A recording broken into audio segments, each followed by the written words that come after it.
October 31st, 2024. Agenda item 1 is going to be a call to order, pledge of allegiance, a pledge to the Texas flag, and an inspirational moment. Hey, good morning, Mr. President, board members, faculty, staff, family, community, and students. October 31st, we're here. Tomorrow will be the start of the holiday season. I cannot believe we're this far in the year, but it's a good thing. I would like to give a little background about our pledges and inspirational moment speaker for today. Our Pledge of Allegiance that is representing Fort Sam Houston Elementary School is Liliana McMahon and is a member of Miss Leland's 5th grade class. Her parents are Major Ryan McMahon and Erica McMahon.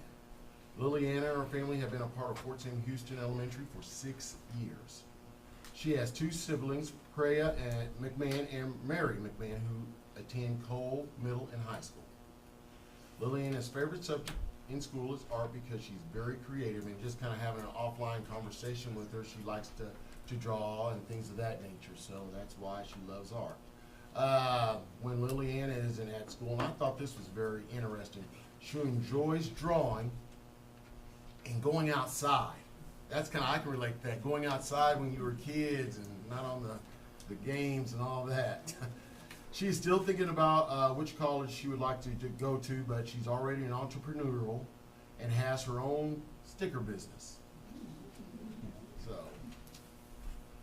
our middle school pledger is a 7th grader, Cole student, Khalil Williams. A hot dog, if you know. With mustard. His parents are Master Sergeant Antoine Williams and Andrea Williams. Sir, thank you for being here, taking your time to be here, sir. Khalil moved to San Antonio from Italy and joined us as a 6th grader. He is a member of the 7th grade football team and a cadet in the Detachment 3 in Leadership and Character Development Corps. When he's not in school, Khalil enjoys playing video games and basketball. And you know, I always like to kind of engage and see basketball. Okay, I can kind of relate to that. Who's your favorite player? Me and Ms. Marquez kind of looked at each other. He's a Spurs fan, I'm assuming, and Wimby, that's his player, so good stuff. He said Cole is an amazing and diverse campus. After he graduates, Khalil plans on attending Morehouse College, and we talked about that in HBU, and wants to be a zoologist. And I kind of go, Khalil, educate me, why? He loves animals. So, thank you, yeah. One more thing Khalil wants us all to know. He's honored to be here today. Cool. Thank you, Khalil. And our high school inspirational message will be delivered by Janiyah Adamson. Hi, Janiyah. Janiyah has been a part of Fort Sam Houston community since 2021, and she moved here as a freshman. Janiyah is the daughter of Sergeant Major Adamson and Clarissa Adamson, who works at our Fort Sam Houston Elementary School, and Mom is right there. I just want to kind of give her a shout out and kudos. She feeds me pretty good when I go down there to eat, and very nice, and all the ladies are very nice, and that spaghetti is, woo, nice. So, thank you, ma'am. Janiyah was born February 5th, 2007 in Colorado. She and her family lived there for the next couple of years before moving to the Netherlands in 2009. They were only there for 4 years before moving to Alabama from 2010 to 2012. The next move was to San Angelo, and they were there from 2012 to 2015. From there, they moved to Oklahoma from 2015 to 2017, and then back to Alabama from 2017 to 2021. In the year 2021, we were lucky enough to have Janiyah and her family move to San Antonio and attend Cole High School, and they've been here ever since. Since her time here, Janiyah has run track, managed the girls' basketball team, been admitted to the Leadership Council with Coach Stephen Mackey, became a student trainer, and although she's never played sports until she came to Cole, she made the varsity volleyball team, earning a starting spot in academic all-district honors. I think that's a round of applause right there. Each year that she's been here, she's added something to her resume and found more ways to benefit and contribute to Cole High School. After high school, Janiyah plans to attend a 4-year university and major in psychology. She also wants to stay active and play intramural sports for the university she attends. Janiyah has really emerged into a leader throughout the years, and she does it with grace, hard work, and determination. She's a genuine person who people naturally follow because they know it's someone leading with the purest of intentions.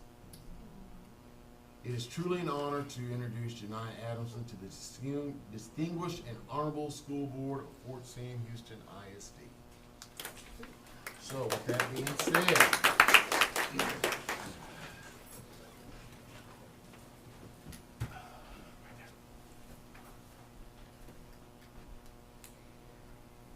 allegiance to the flag of the United States of America and to the republic for which it stands, one nation, under God, indivisible, with liberty and justice for all. Honor the Texas flag. I pledge allegiance to thee, Texas, one state, under God, one and indivisible. Good job. Thank you.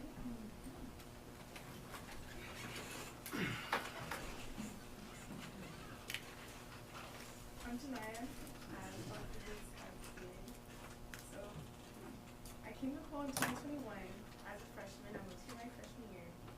And at this point, I was very tired of moving, so I didn't want to be here. But I was just very tired. So I was very antisocial. I wasn't interested in joining any sports, any clubs. I didn't want to step outside my shell at all. Miss Moore told me that if I didn't go make friends, she would make some for me. But eventually, being here, my mindset started to change. I became the basketball manager around October. I started to talk to more people. And after basketball, I tried track. Quickly realized that's not for me. Even though I've never done sports in my life, Cole made me feel like I could explore things outside of my comfort zone. The following year, I went to volleyball tryouts just for fun, just to try it. And I liked it. It was my first year, so I was placed on JVB, which is the lowest team. And I want to thank the coaches for giving me a chance because I had no idea what I was doing. But I fell in love with the sport, even though I wasn't that good, and it inspired me to work harder. I remember the feeling of being nervous and unsure of myself, but I learned something important. Growth doesn't come from staying safe, it comes from pushing our boundaries. I constantly went to the gym with my friends, and we would be there for a really long time. I went to a volleyball clinic so I could learn new skills, and I went to summer conditioning every single day because I was determined to get better. And by the next season, I was given the opportunity to move up to varsity. Everything I did to get myself there ended up being worth it. And for me, it wasn't just about the title, it was really a testament to hard work, resilience, and the power of believing in myself. Accomplishing the goal I set for myself was just the beginning. I'm now part of many programs at Cole. I'm still the basketball manager, so I've been the manager for 4 years. I started managing track because I didn't want to run track. I'm in leadership council, and I train for football. I'm a starter on the varsity volleyball team, and we're going to playoffs this season. And I very proudly do all these things, maintaining a 4.0 GPA and doing AP classes. What I've learned through this journey is that every challenge we face is an opportunity for growth. Whether you're new to a sport, a school, or even a city, it's okay to be a beginner. Everyone has to start somewhere. What matters is your determination to improve and your willingness to learn. As I stand on the brink of graduation in the future, I carry the spirit with me. I've proven to myself that I can do anything I set my mind to. As long as I work hard enough to earn it, I will continue to embrace new challenges and strive for my dreams. Thank you. Cool. Outstanding. Board members, can we go ahead and have a? Yep.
I'm talking about. Janaya.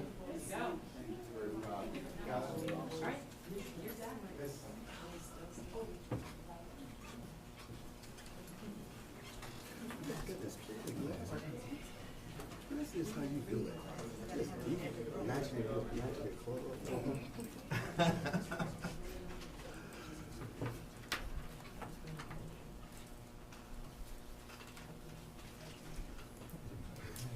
Yes, sir. Agenda item 2, quorum. The following personnel are present. Vice President, Mr. Aaron Braxton II. Secretary, Dr. Latoya Sizer. Board member, Ms. Andrea Nicholas. Board member, Colonel Rebecca Zanate. And President, Mr. Woolley White.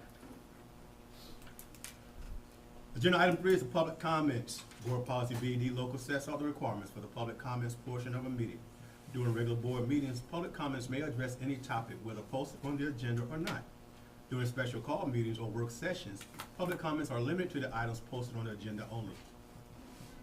To participate in the public comments portion of a meeting, members of the board public must sign their name on the sign-in sheet no later than 5 minutes before the meeting is scheduled to begin and shall indicate the topic about which they wish to speak. The sign-in sheet will be placed on the podium in the Professional Development Center located at 1908 Winans Road, San Antonio, Texas, 78234. Agenda item 4, achievements and special recognition. Okay, once again, I want to thank you, each and everyone, for being here today. I'd like the administrators to come forward, forthright, if they don't mind.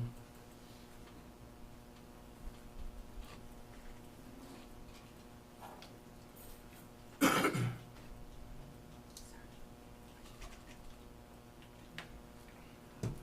on up, y'all can come on up, don't be scared. I'm not gonna bite you. There you go. So you're always up here, right?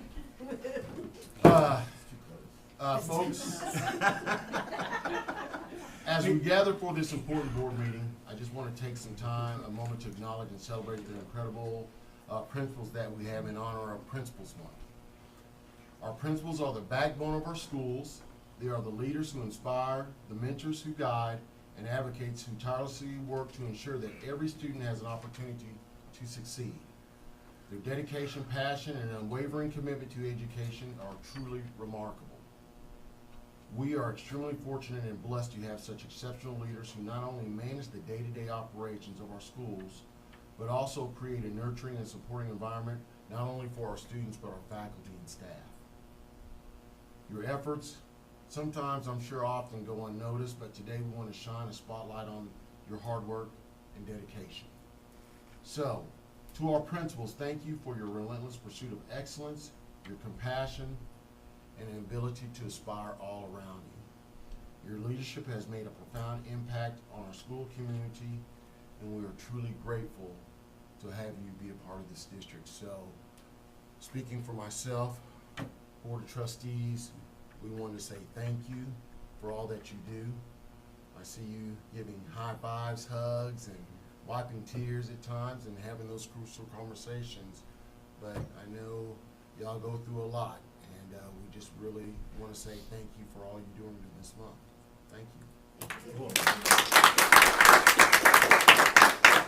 You got any board members? I'm sorry. Have any comments? Yeah, I was going to say, y'all have any? Yeah, any comments? Board members? Just thank you. We appreciate what you do for the district, for the kids. Keep it up. Thank you. You know, the hardest part in any organization is being the leader, right? Because the highs and lows rest on your shoulders. And each of you, I've seen you in action in this natural state, and you all have big hearts, right? And that's what you're being judged at, right? All the data and all the other stuff, it matters. But what matters most is the kids. And how do you encourage them, inspire them, and uplift them? Because every day is not a good day. Just like in healthcare, every day is not a good day. But we appreciate you for all you do and continue to do for our district. Thank you. Thank you. Thank you so very much for everything. Although you're missing your blue horn.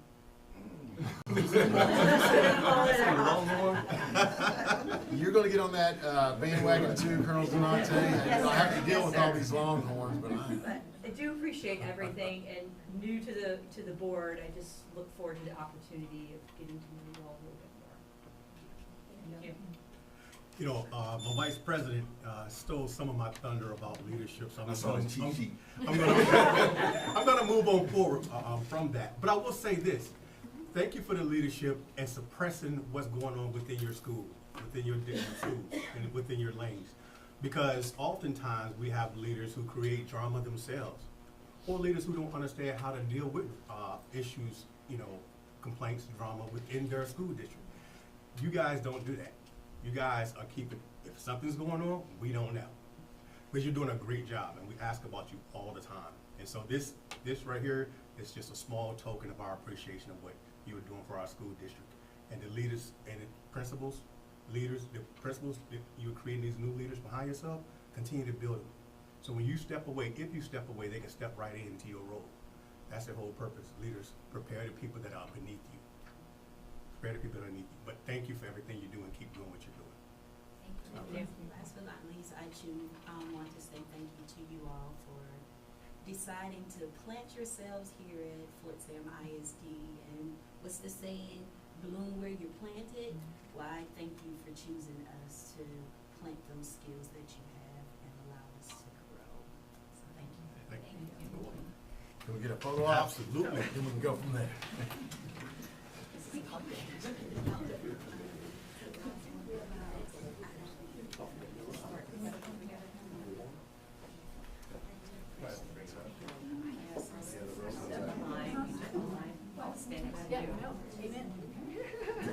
You gotta get to the front.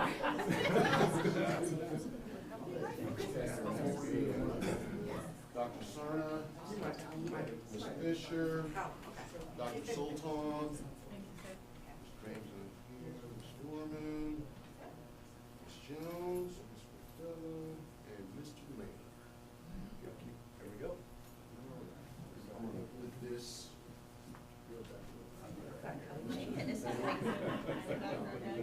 I'm not gonna use the military terminology.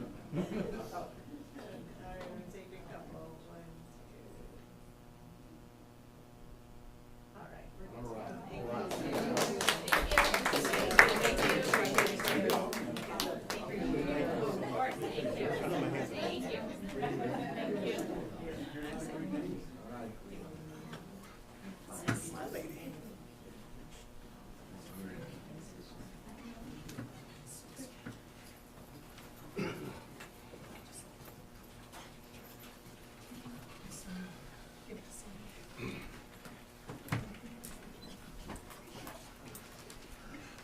Agenda item 5 is the minutes from the regular business meeting of September the 12th, 2024. Are there any comments? Hearing none, do we have a motion for this agenda item? Mr. President, I recommend approving the minutes from the regular business meeting of September 12th, 2024 as submitted. Is there a second? I second. All in favor? I, Latoya Sizer. I, Andrea Nicholas. I, Rebecca Zanotti. Aaron Braxton, second.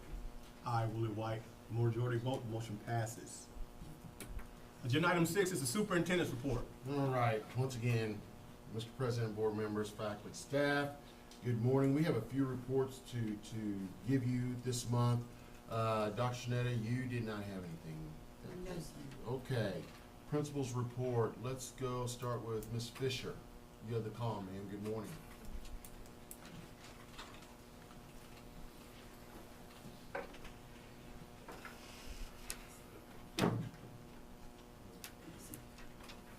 Good morning, everybody. We've had quite a bit of celebrations going on at the elementary school.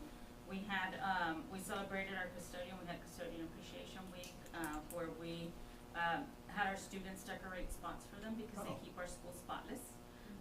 We also celebrated cafeteria appreciation, so we also had our kids also appreciate them. We celebrated Fire Prevention Week where we had JBSA Fire Department go over. We participated in the poster contest. AFES also supported our winners by giving them a gift card. and we had a winner at every grade level. We celebrated Unity Day, anti-bullying. We want to make sure that we keep pushing for the anti-bullying, do the bullying prevention. Our counselors did some lessons with each and every grade level, each and every class through the library, and they also signed a pledge to be bully-free. We participated in our fall festival. That was the largest from what I hear, and since COVID. We did have quite a bit of people attending. It was a great celebration. And I got some great feedback from our community on how to make it better for the following year.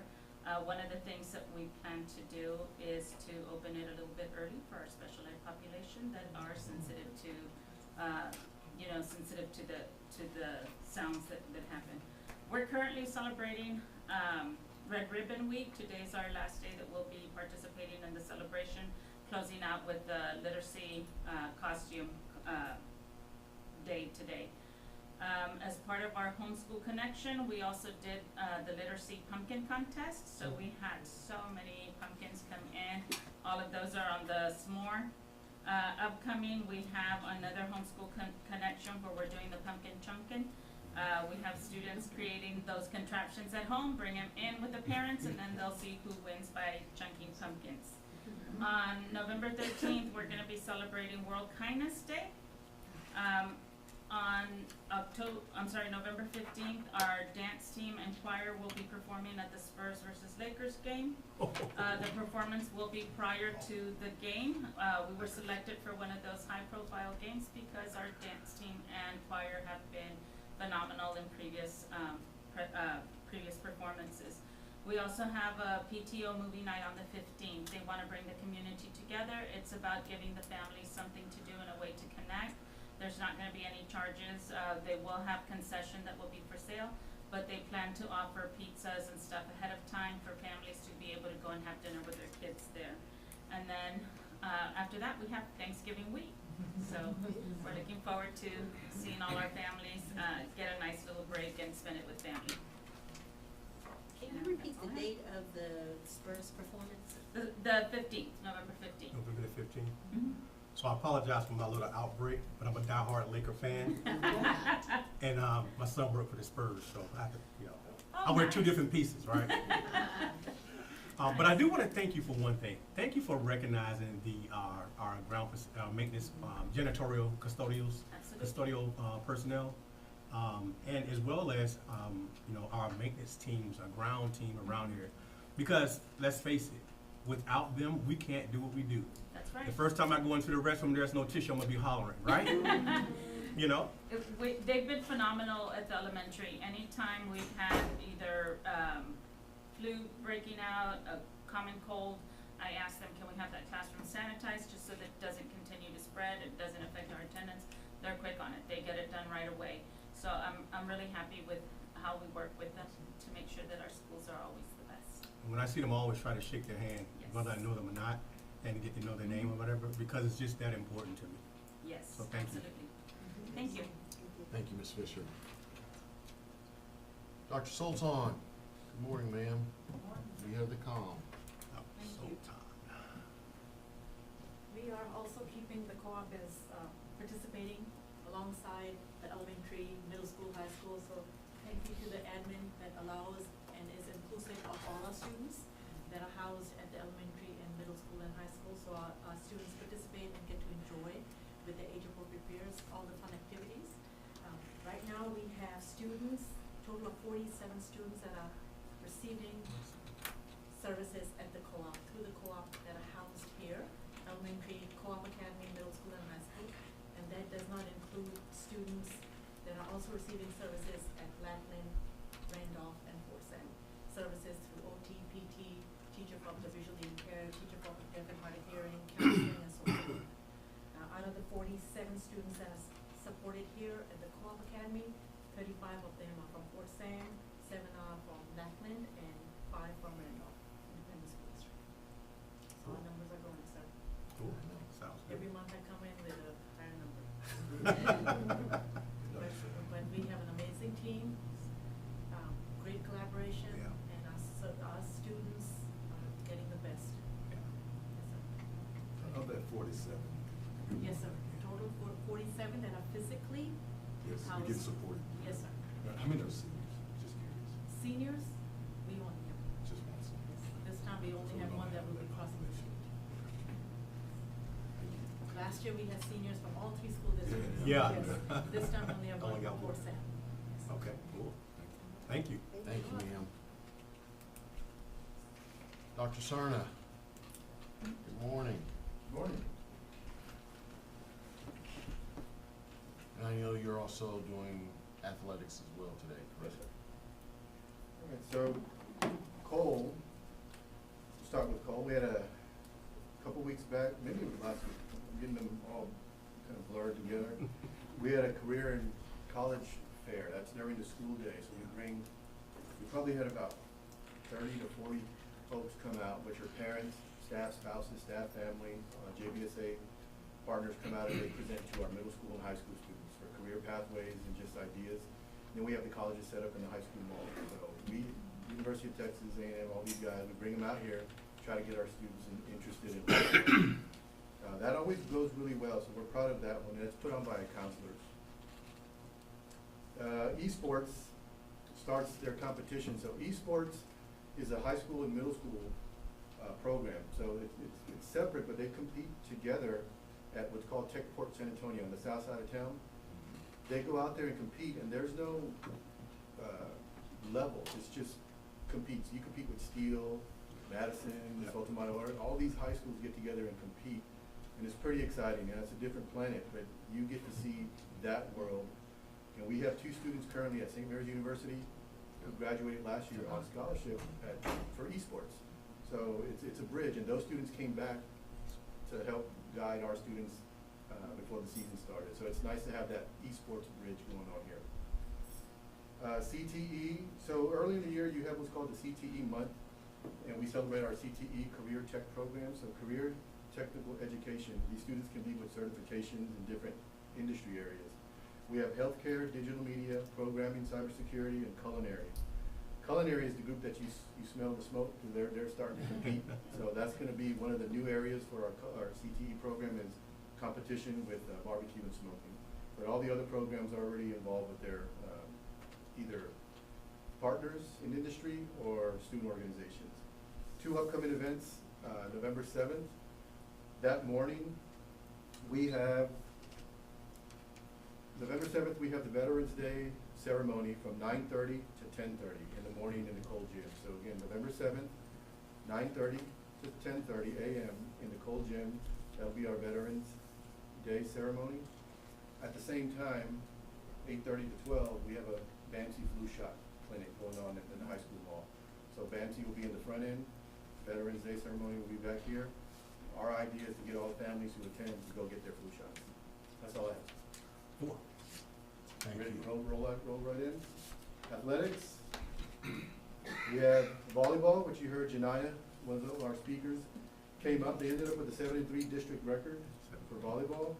First playoff game is Tuesday, November 5th, 6 p.m., Southwest Legacy High School. That's on the south, probably outside of town already at that point, but you're in Southwest ISD. Southwest Legacy High School will host that game between Cole and I believe it's Natalia High School. Nice.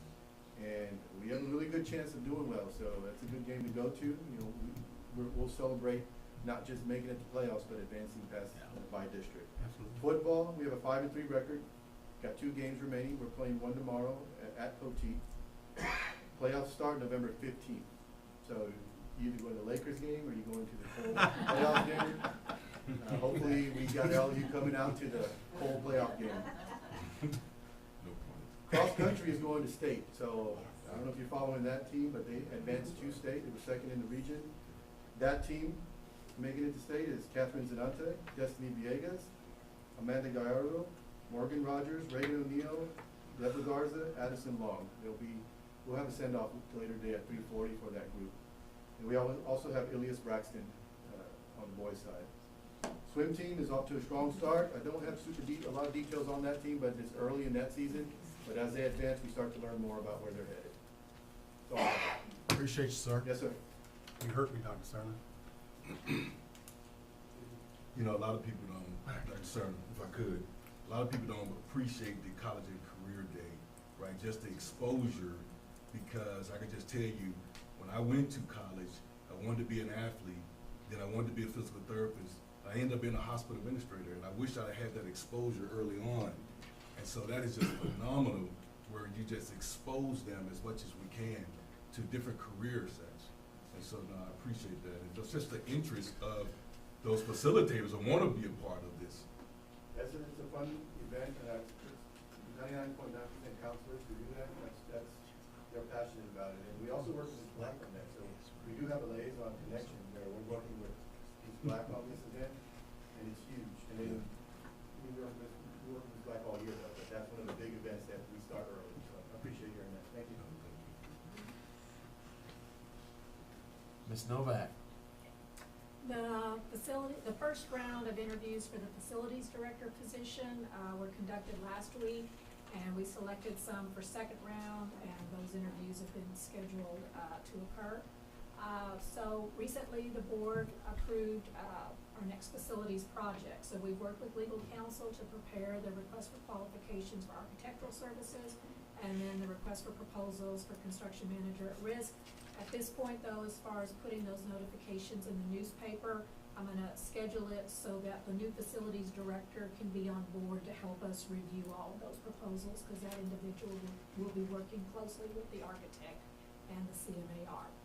And then lastly, we are working to get our 23-24 fiscal year audit done. Next week is when the audit is actually scheduled to occur. So at each one of your places, you've got an envelope. If you could complete that, hopefully today before you leave, and leave it in that sealed envelope here for me to get it to the auditors, because without those pieces of paper, they won't release the audit. And that concludes my report, sir. Thank you, Ms. Novak. Last but not least, Mr. Steller. Good morning. Good morning, everyone. Good morning. Good morning, good to see you. I just wanted to provide some updates where we are as a district with safety. Our emergency operations plan, if I would have brought a copy with me, it would be about this thick. It's a little over 200 pages. We met with the Safety and Security Committee on July 25th, and we went through it kind of specifically. The newest addition is the cybersecurity annex. We went through that piece specifically. Ms. Marquez went through it and updated it. Each annex kind of gives you detailed information of what you do before an event, what you would do during an event, and what you would do after an event. So we added that cybersecurity annex. We uploaded it into TEA's portal, which is called Sentinel, on October 4th. And so we are in a good spot with EOP. It's been blessed by the committee, and it's in TEA's hands as we speak. Safety training. So we did the staying safe training. I met with all grade levels 6 through 12 individually in Mosley, about a 30-minute conversation. The kids were great. They are receptive to the safety conversations. I was a previous middle school teacher. Even the middle school kids were great. I was impressed with our children when we meet with them individually like that, because they didn't really know me that well. The main thing of the staying safe training is we reviewed lockdown. We reviewed specifically how to barricade. We reviewed, you put the large items in front of the door first in a barricade. We reviewed intruder awareness. We reviewed exactly what to do during that type of situation. The old school lockdown is everybody go hide in the corner, and we educated the students on, well, there's an option to go and hide during the lockdown, but really the new lockdown situation is if somebody comes through that door, you get ready to kind of defend yourself a little bit more of an active stance, if you will. So we went through that with the students. It wasn't part of the staying safe training. I talked with them about cell phone safety. I went to a meeting at the FBI on the west side of San Antonio about 2 weeks before this training. Immaculate building, had to give my social security number. They almost frisked me before I got in the door, so my expectations were up here. And their conversation with us was, go back and talk to your kids about their cell phones. They gave very clear-cut examples of students in San Antonio being preyed upon via their cell phone. So part of the conversation was, most of the people in the world are really, really good, but the people who are not really good are going to try to get to you through your cell phone. I started off with the pop quiz, and the kids did really, really good. I posted on the wall, and I said, what's the most dangerous item that most of us have with us right now? And bang, the kids knew my cell phone. They know, and I was so happy to see that. They know that that's a danger piece for them. So we talked specifically about if you were in a gaming site, if you were in a chat room, if you were interacting with somebody and you don't know who they are, you do not give them any personal information. You don't tell them where you go to school, because that person might take that information and try to use it against you. And the students were very receptive to that. So I was thankful that we had that opportunity to talk about their cell phone use. And kind of a hot topic state-wise is cell phone. I'm sure that's on y'all's radar as well. Last week on October 21st, we did a tabletop exercise. So all district administrators, as well as campus administrators, got together in this room, and we went through what would we do if we had an active attacker. Each campus kind of went through the scenario individually, and then we shared out. It was a good conversation. Typically, when you do that, I welcome it because you're going to see your strengths and you're going to see your areas of improvement, and that's exactly what we did. We kind of said, we're doing these things well, here's a few things that we need to work on. And so we had the opportunity to have all admin staff in one area and really have those conversations about, again, what are our strengths and what are our areas of improvement. I'm going a mile a minute. If you guys have questions, jump in. I'm sorry. No, that's good. Okay. Tomorrow we're going to be doing a reunification drill. So a few years ago, if there were an event where the elementary campus had to leave the elementary campus, they would reunify basically in the Cole gym. And so a few years ago, we brought all elementary staff over from the elementary campus and brought them over to the Cole gym, and we ran through it. This would be our procedures. This is what we would do with parents. This is what we would do with students. All the faculty got familiar with what this looks like. So tomorrow, we're going to flip that.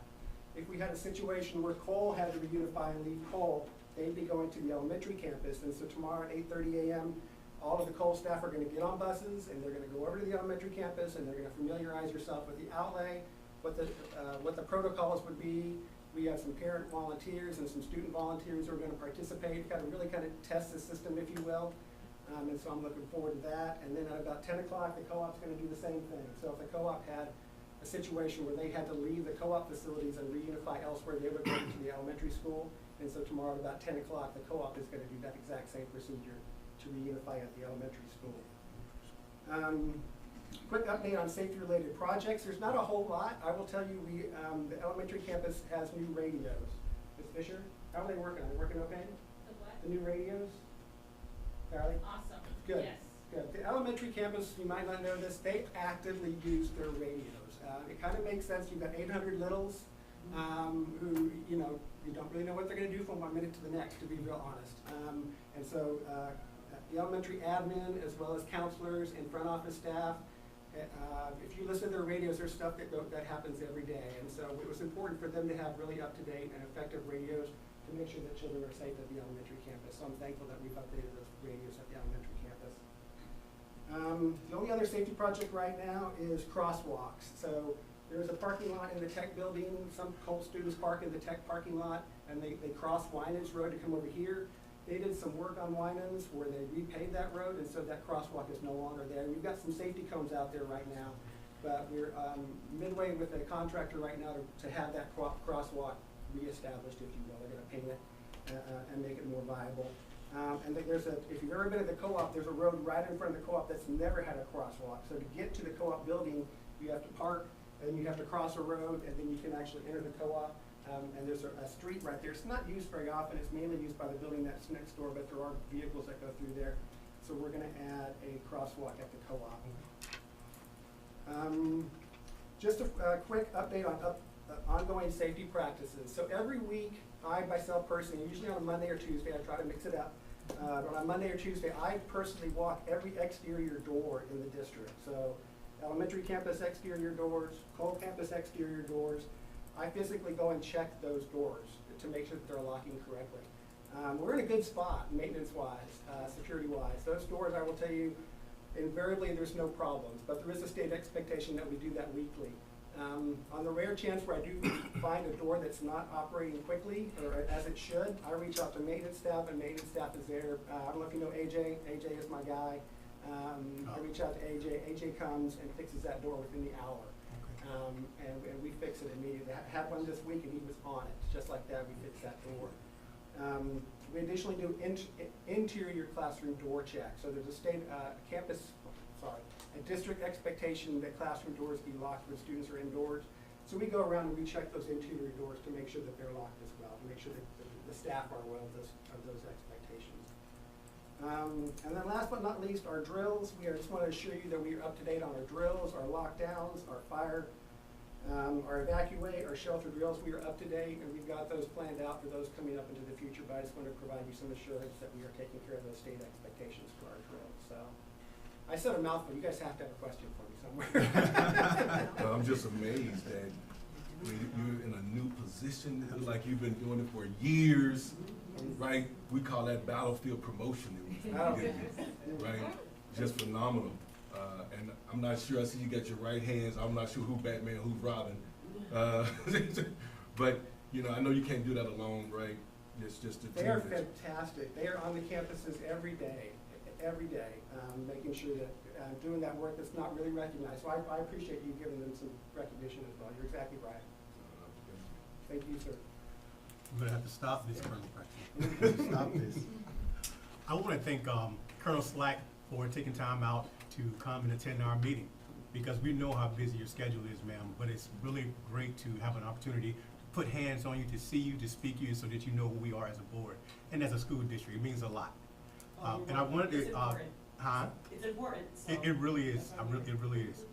And also with the RSOs, they are phenomenal. I wanted you to know they are phenomenal. I mean, they're everywhere.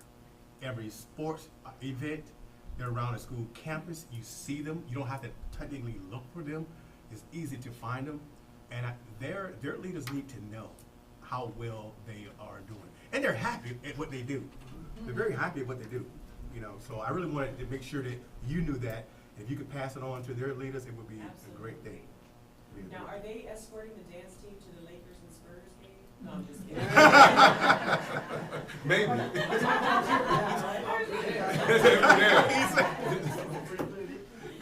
We got the football game at the same time. Yeah, that's true. They have to be. I don't know what I'm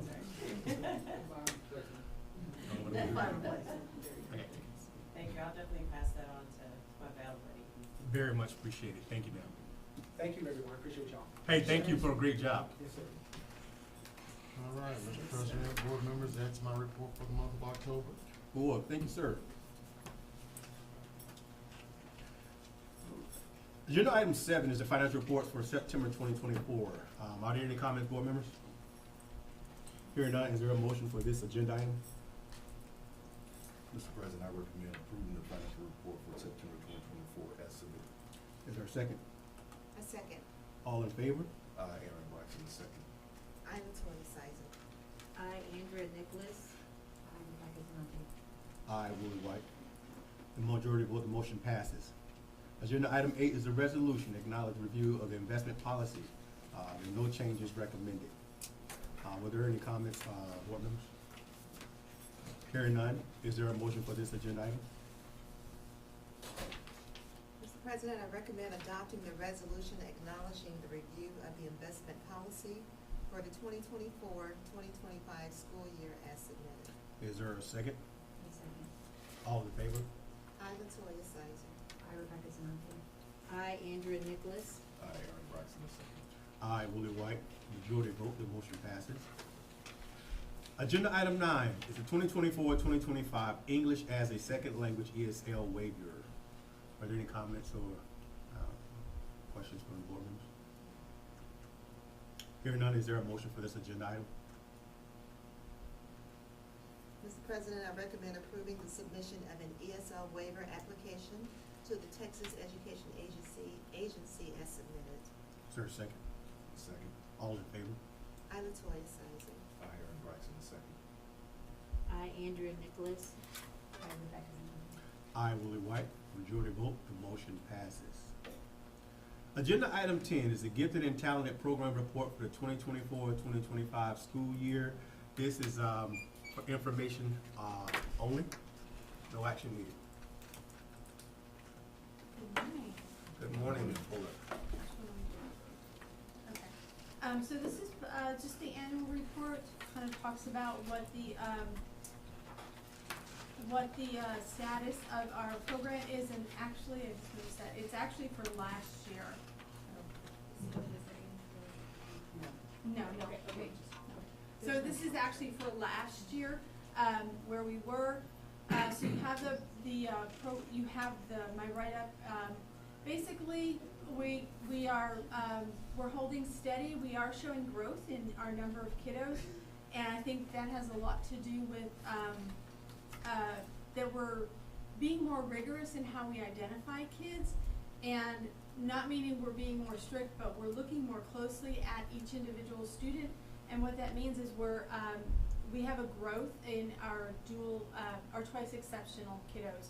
Twice exceptional kids are kids that are special education, EB, have they're part of other special populations that might be overlooked as being gifted and talented, and we've raised our numbers there. So the last year the elementary had about 34 kids, and Cole was had 66 identified students.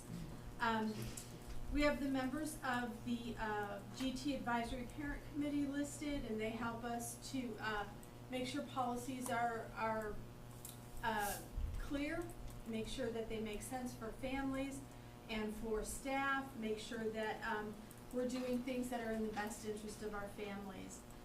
We had two main focus areas for last year.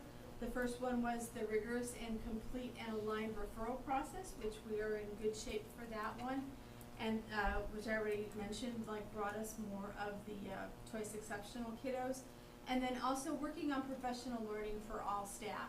And so almost every professional learning day last year had a gifted and talented component for all staff to learn strategies and nature and needs of the gifted students.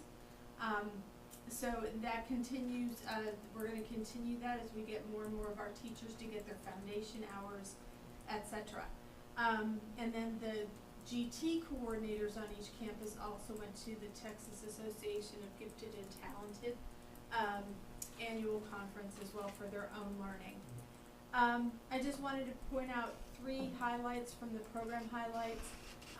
Number one, the increase in twice identified students, and also the Region 20 GT Summit. Our 7th graders went last year, and they did a fabulous job. They even did a presentation. It was their 2nd year there. And also the middle school students that went on the Overnight Champions Retreat. That is a brand new opportunity for our middle schoolers. And Dr. Nellums, who's our middle school, our co-coordinator, is just doing a fantastic job trying to come up with new opportunities and new experiences for secondary GT kiddos. They kind of get lost in the mix because their schedules don't allow them to have a gifted and talented period where they necessarily meet with their cohort. So Dr. Nellums pulls them in during homeroom and has these experiences for them so that they can be with their peers. And that is my GT report for the year. Cool. Question was for, who backfilled for Ms. Lamoureux as the GT coordinator? Ms. Lamoureux? Who replaced her? Her name is Kitana Rojas. She is, she's a gifted and talented certified teacher. She comes to us from out of state. She's doing a phenomenal job. And something I would like to add, we've increased because we've streamlined and made our intake, procedures, right, assessment procedures better. And you see that we've increased from last year to this year, how many kids have been identified. And she mentioned also the twice exceptional. Another thing is when they get into secondary, they tend to want to furlough or exit because again, they're so busy taking AP courses and stuff like that. And what you'll find in her program was one student was furloughed from the program last year, but re-entered at the end of the school year, and then no students were exited. So that's a huge testament to the program. And so our goal is to be in line with the GT state program, and that we are, I guess you want to say, high performing. You want to get towards exemplary. Exemplary. And we're working our way towards that. And so we have a great committee, and Lily's done a phenomenal job working and supporting the campuses in this area. So I just wanted to throw that in. Thank you for the share. Are we at liberty to know why that one exited and came back? There was no exit. It was a furlough. Not an exit, but a You furlough. could take a break. Mm-hmm. Okay. And you see kids doing that for many reasons. One is the caseload they have of instruction. It's just a lot, right? And so can't do everything. So yeah, but came back in, so we're good. Absolutely. Thanks. Absolutely. Right. Agenda item 12 is proposed 2024-2029 House Bill 3, HB 3, School Board Student Outcome Goals. I'm sorry. Sorry. Agenda item 11 is Emergent Bilingual Program Report for the 2024-2025 school year. No action needed. That's why I put my glasses on. Jesus. This is my second report. This is for the Emerging Bilingual Program. Last year we had 45 students, which is about where we've sat for the past 3 or 4 years. We really haven't shown a lot of growth or shrinkage. We're always in the low 40s. There was 21 at the elementary school and 24 at the secondary school. And we do, at the elementary, we do a pull-out program, but also a push-in program where it's needed. Because sometimes, if the students have a lot of needs, sometimes the teacher has to go into their classroom rather than pulling them out so that they get the support that they need. And then at the secondary, it's all content-based, but any students who are struggling get extra help from our coordinators. The first page shows where our kids sit in comparison to the state. You can see we have very few beginners. We had 2% for beginners as compared to the state, where it's 50% of kids in ESL are a beginner. And then we have 41 at intermediate, 44 in advanced, and 12 at advanced high. And you can see the comparison to the state numbers. So we're actually, our program is doing a little bit better, and I think that's probably because most of our military families have some English in the family. A lot of them get exposure to that, and so our kids do a little bit better. Below on the TELPAS Alt, we had just, the ratings are a little bit different, so those kids are designated there. We have half at early independence and half at basic fluency. So the second page showed our TELPAS results for 2024. It's a lot to look at, but the overall trend is that we do best in listening and reading, and we don't do the worst, but our lowest scores are generally in writing, and that's because it's the hardest skill for the emergent bilingual kids to get to. They hear their friends, they talk with their friends in the cafeteria, they play outside, they do those things. Those skills come much easier than writing proficiently in English, excuse me, and sometimes with the reading comprehension. There's a lot of words, context that you have to get. So that's how they did. They did very well. We had no students exited. Ideally, we want to exit students, excuse me, pardon me. We want to, one of the issues at Fort Sam Houston is, for whatever reason, our emergent bilinguals are highly mobile. They are rarely here more than 3 years. And so they're not in our program enough for us to be able to see them exited. So we haven't exited any last year. We did the year before that. We exited, I think, 2 or 3 of them. That also the exit criteria has been changing because they're getting ready to change the test. And because of COVID as well, we're still dealing with that. So you see the exit criteria for last year, a composite score of advanced high, and then they had to do well on all their STAR tests, and then there's also teacher input for that. So we are working always to try and exit them out. Just last year, we didn't have any that were ready. We are also still the newcomers, which are kids that have little to no knowledge of English. We're still seeing more of those. It's the second year in a row that we've seen a little bit more. We're really excited because we have some extra support for them this year. So hopefully next year when I do my report, I have good things to report. We had one teacher under waiver last year. She successfully completed her certification. Both campuses have their own ED coordinator and ED administrator. And then I have the number of teachers who are ESL certified, and that's our focus for this year. So I'll talk about that next year. And then we have the program highlights, where these are the programs that we have. The state requires us to do things for emergent families only, for emergent bilingual families as part of their community, and to give them extra support. So the two campuses work together. The painting night that they've done, that's, I think we're in our 6th, or it was started in COVID, I think. And it's like the most popular thing. We have to kind of send out the invitation on the fly because everybody wants to do it, and it has to be only for the emergent bilingual families. But it's very popular, and it's time for their families to come, parents to come together with their kiddos. And Ms. Garcia, who's the art teacher at the elementary, she kind of leads it for them. So it's very popular. So, and that is my emergent bilingual report. Cool. Any comments, board members? Any questions? I have one. I know we talked about, emerging bilingual instructions through TEKS with embedded English support with certified ASL teachers. Are some of those teachers interventionists, the certified, or those just core? Are our interventionists certified? Is that what you're Are asking? any of them? I'd have to check. Because- I don't know. Because they serve as another, Right.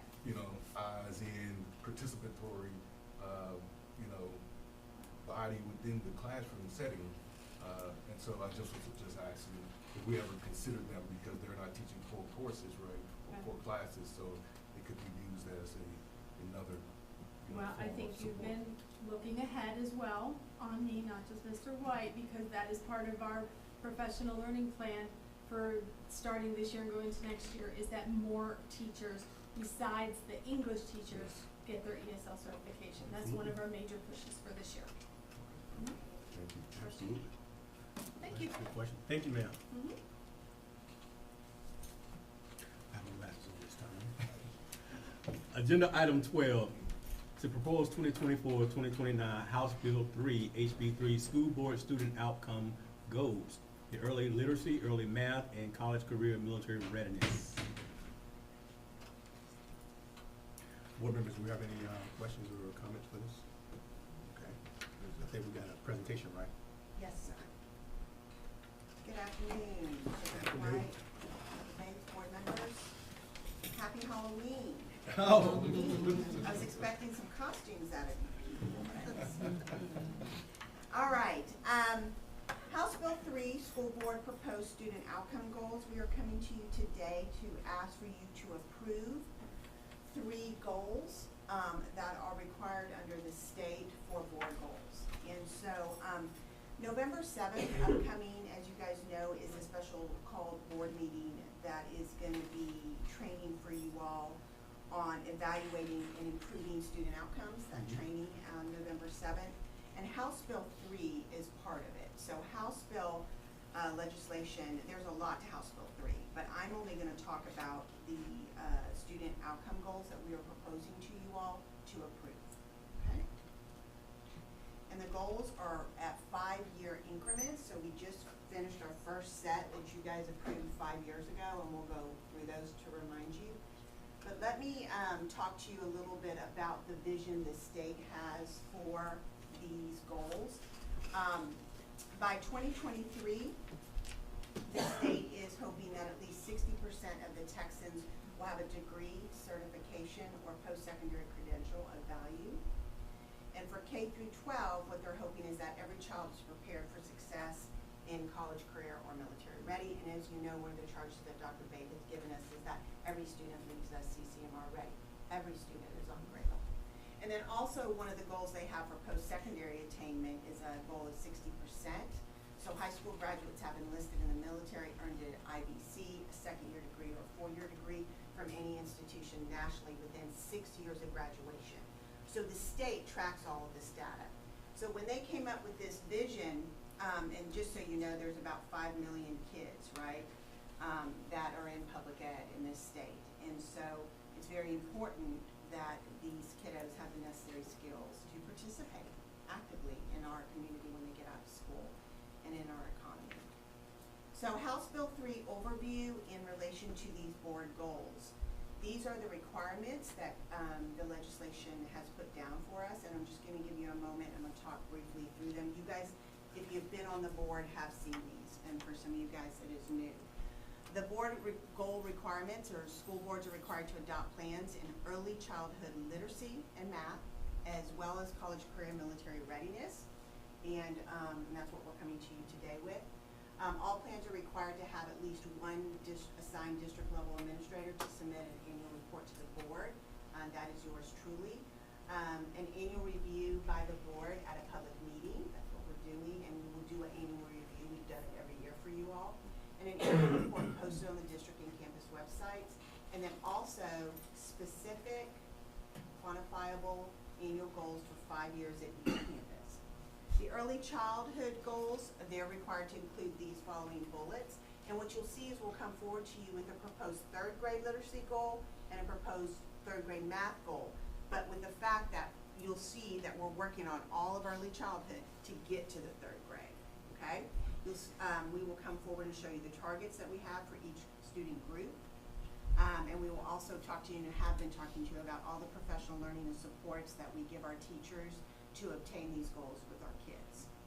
And then the CCMR plan is annual goals for student growth on CCMR readiness indicators, evaluated under our student achievement domain, and then annual targets for students also under this. Okay, so these are the requirements. So right before COVID, when this came out in legislation, the campuses created the goals. And the goals were for 5 years, and they just ended in June. And so I want to go over with you what the goals were and whether we met them or not. In early childhood literacy, the goal was the percent of 3rd grade students that score meets grade level, remember, on grade level, or above on STAR reading will increase from 52% to 60% by June 2024. We did meet that goal. We ended with a 63%, I think, 63%. So we met that goal. Early childhood math is the goal was the percent of 3rd grade students that score meets grade level or above on STAR math will increase from 45 to 50 by June 2024. We did not meet that goal. We ended with a 51. I will tell you, across the state nationwide, when COVID hit, the gap, and you guys have heard this, the gap was stronger in math across the board. Because I just want you to think, when you had to do remote learning for that good year, math is just more difficult. And so we did not meet that goal. But we are actively working every day in that area, and you'll see what we're recommending to you. Then also CCMR, college, career, military ready, the percentage of graduates that meet the threshold criteria for CCMR will go from 70 to 75% by June of 2024. And boom, we ended in 91%. So we really met that, thanks to Dr. Cerna and his team, okay? So that was what our first round of 5-year goals were, that board goals were approved for you guys. So what we are proposing are the following goals. And before I bring up each principal to address how they arrived at these goals, I want to let you know that the work that we do in school around goals, we call them SMART goals, right? And some of you guys have probably heard that, right?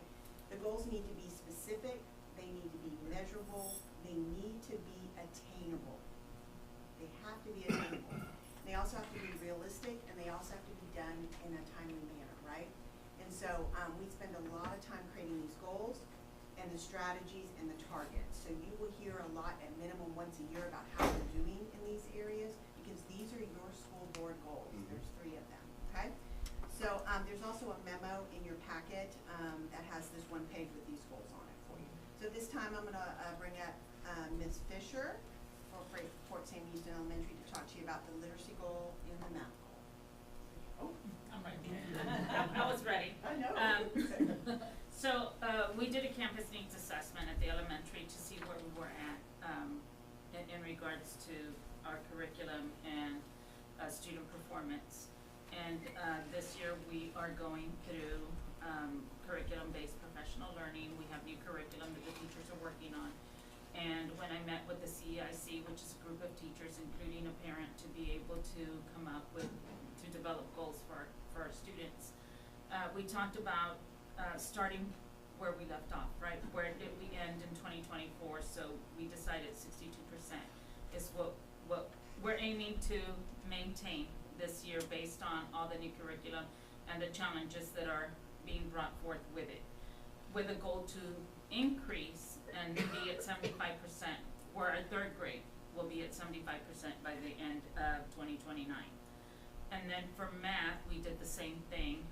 Based on the new curriculum, we decided we're gonna start where we're at and slowly move our way up so that we can make sure that we are creating goals that are achievable for our students, and not putting the additional pressure on a student to, let's make that goal. It's, we wanna make sure that we can do that. So our third grade students will go from 51% to 63% by the end of 2029. Also, I wanna add, remember they changed up the STAR test, so that's happened recently. Also, all of our students, at the elementary school have new curriculum that teachers are learning how to use, right? So, you know, giving them the grace and the support through curriculum-based professional learning is very important. And so again, these goals, I'm very happy with these goals that the campus is setting, because I do think they're realistic. And if you overdo it and you make a 70, 75, more power to you. But our goal is to meet these goals, to come back to you and say, we met these goals and then some. And so, so I'm very impressed with the work that they've done. And she's included her campus improvement team and teachers and a parent. So, any questions for her on those two goals? Thank you, Ms. Fisher. Thank you. All right, Dr. Serna.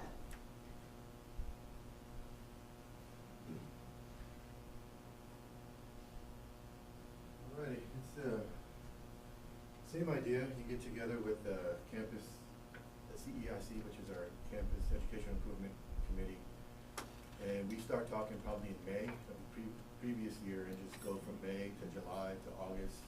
And our last meeting was probably in October, where we go and discuss where are we headed and how are we going to get there. And that's what you see there. So our CCMR goal, which is for college, career, military readiness. So CCMR is based on our seniors, the graduating class of whatever year it is. Are they college ready, career ready, military ready? And what we're saying is 88% of our graduates will be identified as ready. So we want them all to leave ready.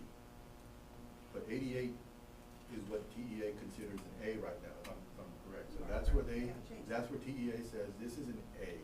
A is the highest score you can get. So we said, well, let's start with an A and move forward. So over 5 years, we want to go from 88 to 94. So that means every single year, our graduating class will have over 90% of the students ready for either college, career, or military. In-house, we have to come up with plans to address the needs of our students. That starts in 8th grade with our counselors. So from 8th grade on, we already know, we can project how the students are going to do. So that's where these numbers come from. And like Dr. Schneider talked about being attainable, when you meet that goal every year, it reignites the plan.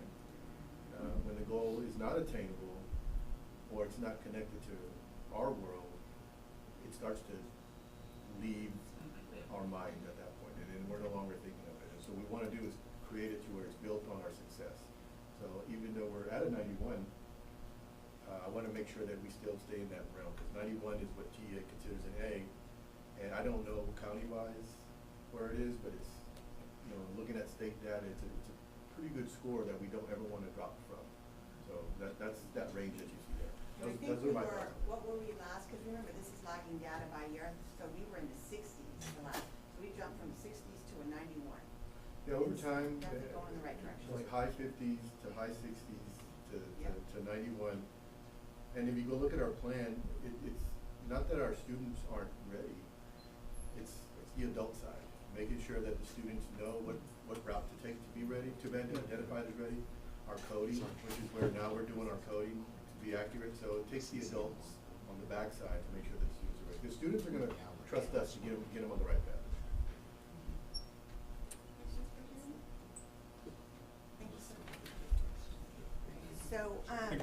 So what we are asking you is to approve these 3 board goals. We'll come back to you at minimum once a year to give you updates, because we have strategies and everything under each of these goals, and to give you an update and how we're progress monitoring. but that's what we're asking for you to approve today. Any questions for myself or any of the principals? No. All right, thank you for your support as Thank you. always. Thank you.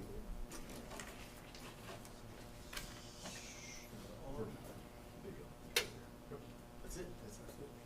Yep. Thanks, sir.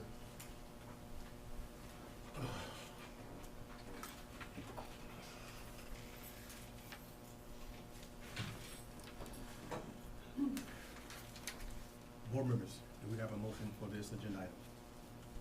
Mr. President, I motion to approve the proposed 2024 to 2029 House Bill 3 School Board Students Outcome Goals in Early Math and College Career Military Readiness. Is there a second? All in favor? I, Rebecca Zinante. Aye, Aaron Braxton, second. I, Latoya Sizer. I, Andrea Nicholas. Aye, Willie White. Majority vote, the motion passes. Thank you. The agenda item 13 is a consideration and possible action to reschedule the date of the January 2025 meeting. Everyone had a chance to, you may have saw the email. Any issues, concerns with the time? Did they change?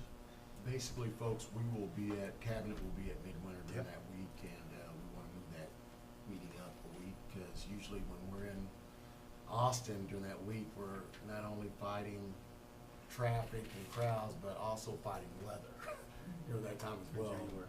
Yeah, so we're just asking to move up that week. And this is the last year that it's gonna be in Austin? Yes, sir, from what I So understand. it's gonna be here in San Antonio now? For the next 5 years, I believe so, yes, sir. Okay. Are there any other comments, board members? Hearing none, is there a motion for this agenda item? Mr. President, recommend rescheduling the date at the January 2025 board meeting from Thursday, January 30 to Thursday, January 23rd. Is there a second? I second. All in favor? I, Latoya Sizer. I, Andrea Nicholas. I, Rebecca Zinante. Aye, Aaron Braxton, second. Aye, Willie White. The motion passes. Agenda item 14 is a closed meeting as authorized by the Texas Government Code Section 551.071.